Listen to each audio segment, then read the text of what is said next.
Never noticed how flowers sway. Guys, we have some seriously unrealistic expectations of our bags. Hi guys, welcome to my channel. I'm talking about the recent surge in YouTubers and influencers in general that have slowed down some of their luxury purchases, and during that process I've also reflected back on their own purchases at home and realized that they've wanted to move some of their bags on through the pre-loved market. And while they've been doing this and researching that, they have found that the amount of money that they had expected to get back from their bags was really nowhere what they had hoped it would be. And look, this is certainly a disappointing situation to be in, especially because there has been this feeling that for a lot of people that these bags were worth something very, very significant, and that in a tight spot that they would be able to sell these on, and that would then help them financially afterwards. I really think that at the moment it's important for us to readjust our expectations and think about these purchases in a different sort of light. There was a particular point in time before the very big surges in the Chanel bag prices, and look, Chanel in general has gone up a lot, where if you had held on to a vintage bag from before the price hike from a long time ago, and then you had waited till after the price hike and sold this bag, that you would have made a really decent amount of coin. One, because of the quality of the leather being far more superior for vintage Chanel, but also because of that price discrepancy that occurred when Chanel really rocketed their prices up. And this probably also held a little bit true for when the Hermes bag prices also increased too. For those people, it was great for them to be able to make such a huge financial advantage out of that. And I feel like a lot of people have held on to that very short snapshot in time and then hoped that they could replicate that as time changed. But because there has been a huge change in worldwide sentiment towards luxury shopping and the excessiveness of continuing to shop at these stores for long periods of time, it has seemed that the pre-loved market has softened and prices are definitely coming down.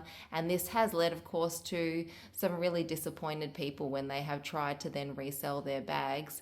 And look, I'm certainly not here to judge anyone, and I would certainly be really, really disappointed if that had been my intention too. I know some of these people, they had not intended to sell their bags. It was really just they had ended up looking at their purchases and then realizing, look, I've got too many bags, I've got nowhere to put them, I'm not having enough time to actually wear all these bags.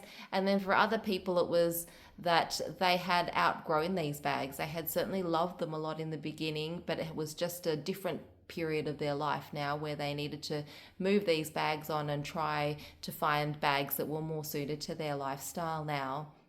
And for whatever reason it was, look, I'm certainly not judging anyone, as I said, because you never know till you know, do you, that these bags are going to go. And really the only people that I would say I would be less sympathetic towards are people that are deliberately trying to flip bags, you know, the ones that are trying to buy something at one point that other people can't get their hands on and then trying to sell it at a much higher price later on. I really don't think it's the right thing to do, to take advantage of the scarcity and people's desire for these items and then mark the higher prices onto them later on. If you're looking for something that is really going to hold its value, you're going to be investing in things like gold, where the price of that is skyrocketing on a week by week basis. In fact, there are many news reports that jewelers that are putting out prices for their gold items in the stores, they're having to change the prices on a weekly basis, and it's making their customers quite frustrated because they'll come in and see that the item is one cost this week and then the next week it's gone up by another 10 to 15%. So certainly gold is really having a little bit of boom now. Essentially investing in things that are precious metals and things like fine arts and rare collectibles. You know, if you really are there to make some money in a piece and flip it later on, you're going to look at antiques, you're going to look at something that's very special, you know, put your money into a Fabergé egg if that's really what you want to do. But something like a bag purchase, it's really not going to be able to do that for you. A little bit of an exception, I'd say, is those very, very rare pieces. You know, occasionally Chanel and Hermes will release some very, very special pieces.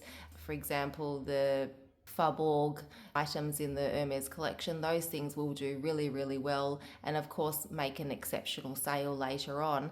But you do need to realize that even for something that is so exclusive and rare, like an Hermes Birkin bag or an Hermes Kelly, of course there is a degree of saturation in the market of those items already. And when you are trying to attain one of those bags, you are having to pre-spend. You're going to have to prove to your sales assistant that you really do love the bag and that you really do love the brand, and for that you're going to have to buy other items before you purchase that, before you're offered the option to purchase a Birkin or a Kelly.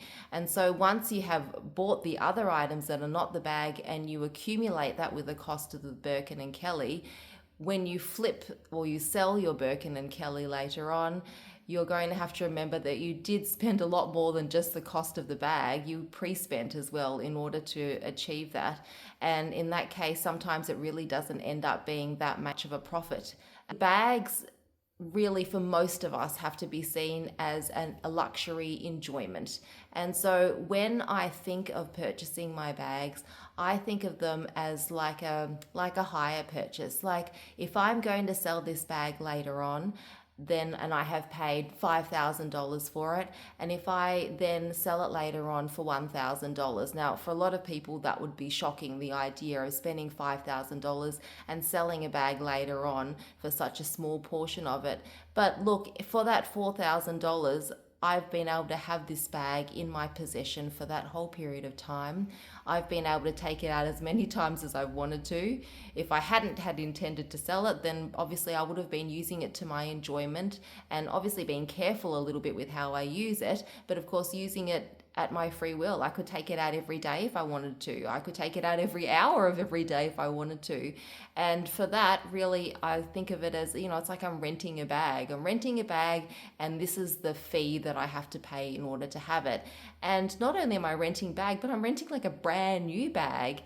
And I think that anyone that is going to sell a bag, you've also got to think that the price that you paid originally for that bag, you didn't just pay for the item itself. You paid for the luxury experience that was encapsulating that whole purchase moment.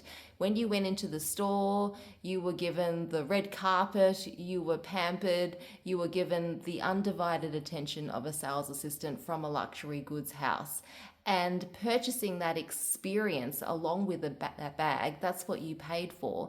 And when you are reselling that item on, you're denying the next person of that experience. They didn't get the luxury of being able to choose and go in there and touch all the other bags and have the drinks given to them and have that ability to sit in a really nice 5-star environment and be able to select the bag that they wanted exactly at that point in time, when probably that bag was at the peak of interest, when everyone was vying for that bag as well. So that was part of the experience. When you go to a hotel, you don't just go, of course, just to go for a night's sleep. You go there for the experience, and you certainly don't expect a refund or a portion of your money to come back, because you can't resell that experience, can you? People are forgetting that part of purchasing this bag, you're purchasing the experience. You're experiencing that environment of luxury along with the beautiful bag that you do bring home. You've also got to remember that when you're reselling your bag, that it's a different time period to when you bought this bag. When you bought the bag, especially if it was a very on-trend bag, right now there are these east-west bags, there are raffia bags, wicker bags, the Chanel 25, which is particularly trendy at the moment, and also bags that vary on the different sides of extremes of size. So the very, very teeny tiny bags and the very, very large bags. Those sorts of bags all have their moment where they are on trend. And when you resell that bag later on, it's not going to be in that hot moment where everyone wanted that bag and everyone wanted that style. And you really can't have the best of both worlds, where you have this very highly desirable bag in this peak moment of it, and later on when the trough hits and it goes down and nobody wants it as much, that you expect to sell it for the same amount that you had it before, or even close to the same amount that you paid for it before. I think that's a fairly unreasonable expectation. As I was saying, the deteriorating materials of these items make it an item that really doesn't stand the test of time. I mean, of course, there are a few leathers over time that do become more special. So I'm talking about Hermes box leather, Hermes Barenia leather. Those sorts of leathers do develop a patina and soften and have a great way of showing vintage history as they are worn over time. But don't forget that just because you bought a brand new box leather in the start, that it will definitely be desirable and more expensive in worth later on, because these leathers are also a little bit harder to care for before they do develop that beautiful aged look, and it is easy to scratch them. And some people would argue that the bags that are made out of box leather, they develop a history and a story that is told that is related to the person that purchased the bag and bought it from the start. And for some people, they want their own history on that bag. They don't necessarily want someone else's history and someone else's patina and someone else's story of their life on that particular bag. Look, I mean, when we are thinking about these pieces, for example, when you go to a new car retailer and you buy a new car, when you leave the actual showroom, your car depreciates by 10 to 15% immediately after you've driven out of the showroom. And then the first year of depreciation is anywhere between 20 to 30%. And so I think that we need to reframe our minds in how we think about bags, because bags are essentially deteriorating assets too. They're made out of leather. Leather deteriorates over time. The buckles deteriorate over time. This is not something like fine wine where it's going to improve over a period of time. I mean, there are very small exceptions, of course. So things like box leather develops a patina and an age over time, but that's really a very, very small category in the very broad range of items that the bags are made out of. They are going to deteriorate. They're never going to be as fabulous as they were when you first opened the bag in that box and you had that wow moment of having this fresh new bag, because there's going to be scuffs, there's going to be threads that are going to become undone. You're going to wear this bag. It doesn't matter if you wrap it up in cotton wool, you have used the bag. Your sweat and your skin has touched this bag, and it really is not in that 100% mint condition that it was when it was first bought at the store. Another reason why people also highly value their bags in their own mind when they're reselling their bags is that these bags usually hold some huge sentimental value to them. It might have been the bag that your family gave you on your wedding day, the one that you got to celebrate your 30th birthday, something that you picked up at the airport at a fabulous destination, at a wonderful holiday that you had with your family. They all hold this deep, deep value to us. And so when we cast our personal eyes on them, you see that personal sentiment in there too. But of course, that sentiment does not carry forwards to the next person that purchases that bag. And to them, they're just looking at it for the materials that it is. They're looking at it black and white. What is the quality of the edges? What is the quality of the hardware? Those sorts of things. And I think that's what also makes it so hard for us to sell these bags at such a loss, because they hold just so much personal value to us. And recognizing that does make it a little bit easier. Of course, it is difficult to move on from these pieces, yes, but I think recognizing that and accepting that is part of that process of being able to move on and sell the bag. In my mind, look, I've never ever had to sell a bag. I've never sold a bag. I never do intend to sell a bag, because for me, they are part of my collection. Even though some of my bags, of course, are not on trend now, I have definitely seen the cycle come and go where I haven't used a bag for 5 or 10 years, and then it's come round again and it's been so hip and happening, and I'm just happy to have it in my collection because no one else can get it at that point in time. And if I do have a bag that I decide that I'm ready to move on with it, I think I will continue to just keep it and then pass it on to either my kids or the partners of my kids later on, because I'm sure that they will appreciate it at some point with this up and down cycle that happens. Now, of course, this wouldn't be one of my videos without an unboxing because, of course, I always seem to be at the store. And I have a beautiful purchase to show you here. So I completely get it. It is summer over here at the moment, and I am buying this, which is a little bit bizarre, but hey, if I see a beautiful piece at the store, I'm just gonna go with a beautiful piece. So let's have a look at what we've got here. Let's flip it around. And I have